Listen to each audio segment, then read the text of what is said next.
Bienvenidos, todas y todos, a la estrategia Aprende en Casa, diseñada para el ciclo escolar 2020-2021.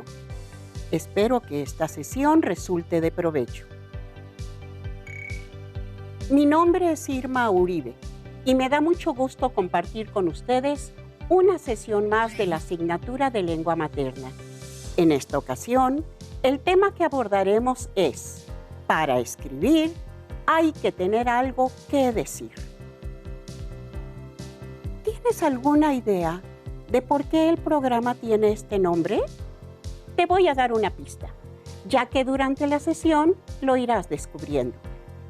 En este programa trataremos acerca de cómo organizar e integrar información que procede de diferentes textos. Te recomiendo que tengas a la mano cuaderno, bolígrafo y tu libro de texto.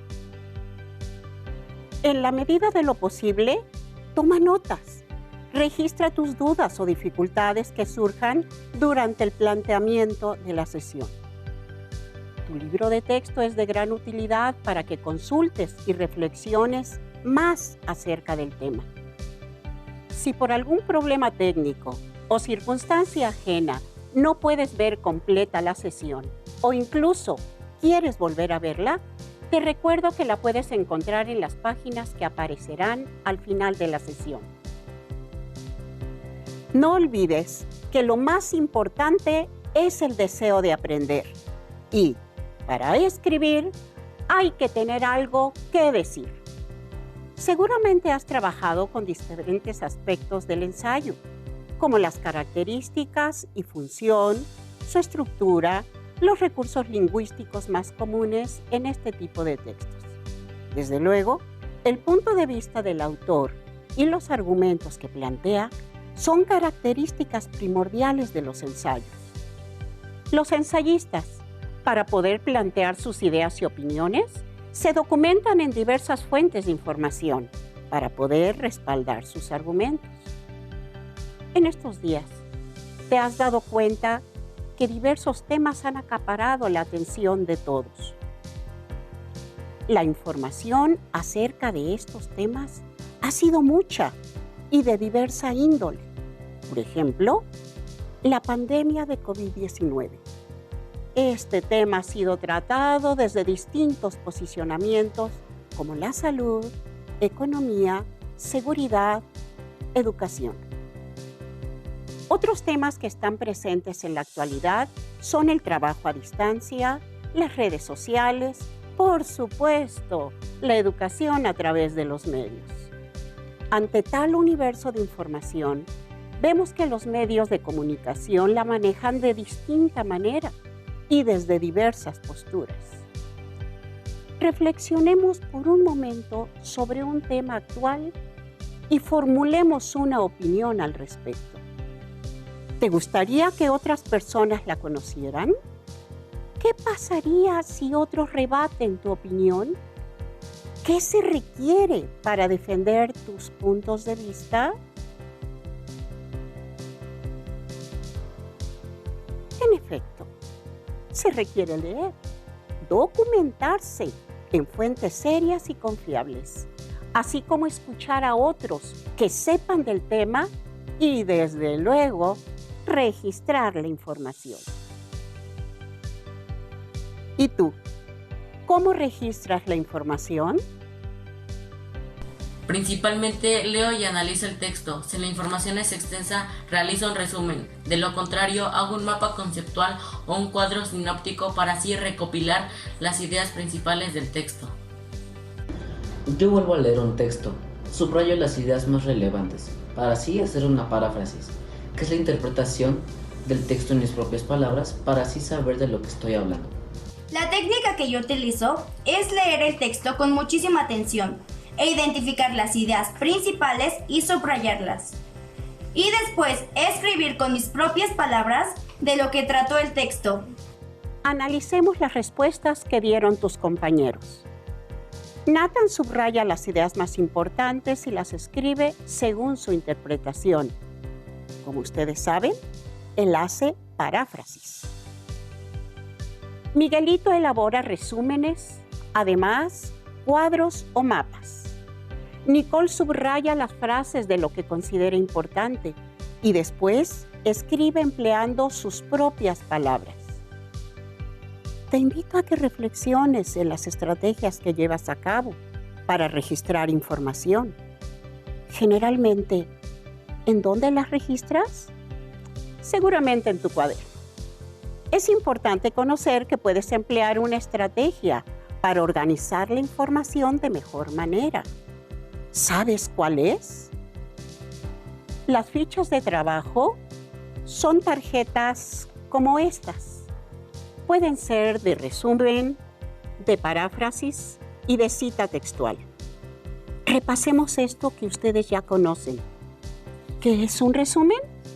Un resumen es la reducción de un texto. Un resumen sintetiza lo que el autor dice.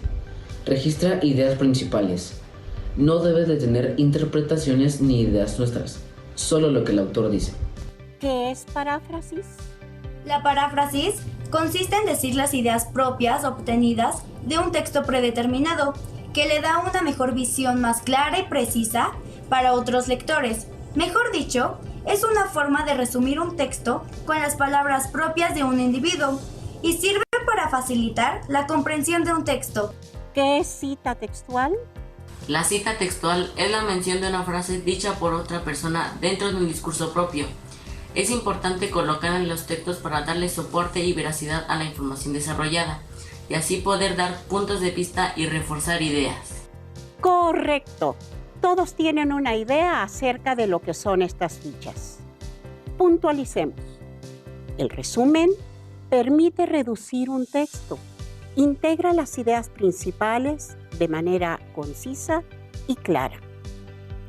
La paráfrasis es una interpretación que se hace con nuestras palabras acerca de lo que entendimos de un texto. Una cita textual es una copia exacta de una frase o un fragmento del libro, tal y como lo escribió el autor. Como mencionamos al inicio de la sesión, en la actualidad estamos inmersos en un universo de información. Si un tema nos interesa y vamos a escribir sobre él, es preciso buscar información adecuada. Por ejemplo, si nos atrae el tema sobre la inequidad de género, podemos leer este artículo. La desigualdad tiene género. La desigualdad de género impone desventajas en perjuicio de niñas y mujeres por el simple hecho de serlo, limitando sus derechos, por lo que enfrentan cada día un sinnúmero de retos que evidencian las brechas entre hombres y mujeres. Brechas tradicionales. La lucha por la igualdad de género data hace siglos. Los roles de género, respaldados por los viejos estereotipos entre lo masculino y lo femenino, impiden la plena autonomía de las mujeres. Sobrevivir en un mundo de hombres. Las diferencias entre hombres y mujeres van más allá del núcleo familiar. En el ámbito laboral, los hombres suelen tener mejores puestos y las mujeres participan menos y perciben ingresos más bajos.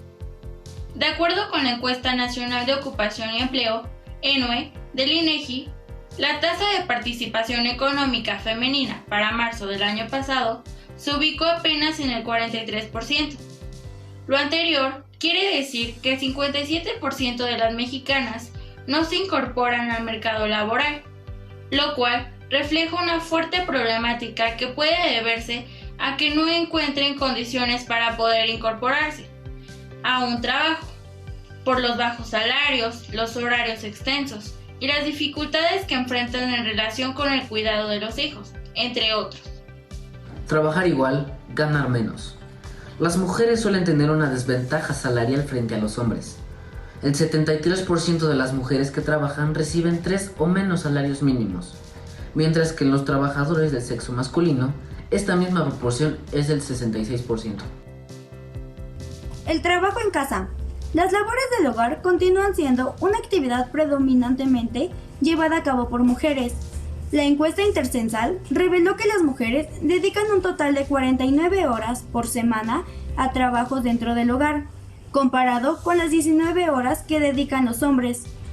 Lo mismo sucede con los puestos de toma de decisiones y participación femenina en la política. La brecha más grande en este ámbito se encuentra en las presidencias municipales, ya que en 2017, según el INEGI, el 86% de los presidentes municipales de todo el país eran hombres.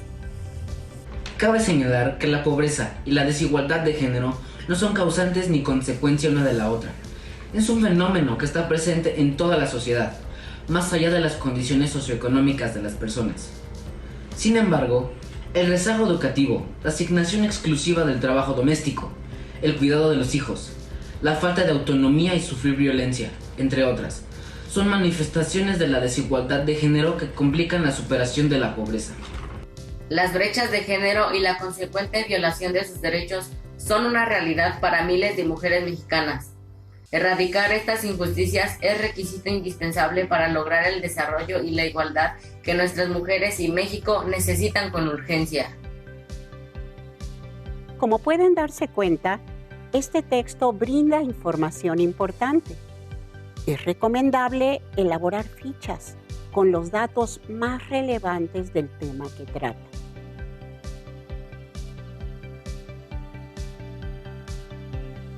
Es cierto, el plagio. Debemos anotar en cada ficha de trabajo los datos del texto de donde se obtuvo la información, ya que de no ser así, se incurre en una falta legal, pues los derechos de los autores están protegidos por la ley. No hay que olvidarlo. Siempre se anotan los datos de las fuentes de donde obtuvimos información. Forman un apartado especial que va al final del trabajo y se llama bibliografía. Bien, volvamos a las fichas. Sean de resumen, de paráfrasis o de cita textual, son sumamente útiles para concentrar y organizar la información. En este caso, estamos preparando lo necesario para un ensayo, pero las fichas pueden ser igualmente útiles para elaborar otros textos, como reportes de investigación, monografías, artículos de divulgación y otros. Observemos las fichas.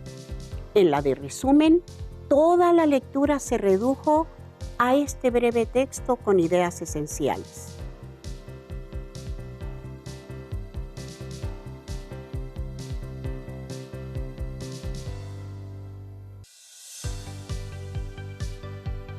En la ficha de paráfrasis, se explica el contenido empleando palabras diferentes a las del autor, es decir, se hace una interpretación del texto.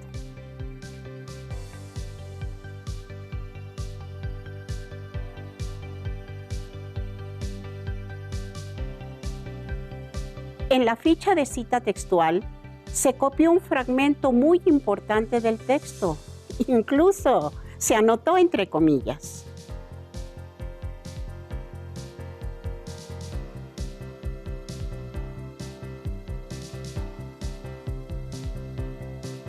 En las tres fichas aparece el sitio de donde se obtuvo la información.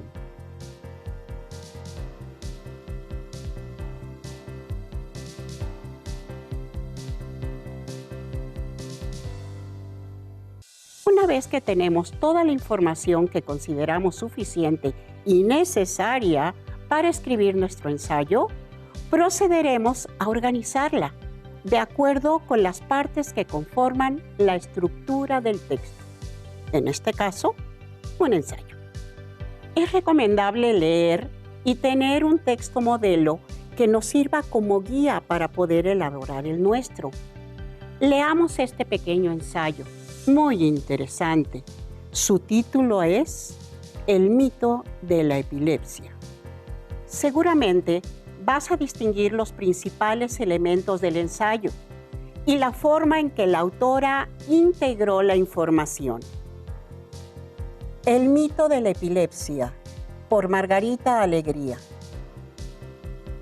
El hombre es, por su sensibilidad y su capacidad de raciocinio, el ser más maravilloso de la creación, pero también una criatura de gran debilidad física. Ante las fuerzas de la naturaleza se encuentra muchas veces impotente. Estas le revelan su finitud y le recuerdan su pequeñez en el universo, pero posee una capacidad que él solo posee entre todos los demás animales, le permite trascender sus limitaciones. La posibilidad de organizarse socialmente, gracias a su aptitud para la comunicación, con base en la cual generó el lenguaje, herramienta con la que excede los límites de su existencia corporal.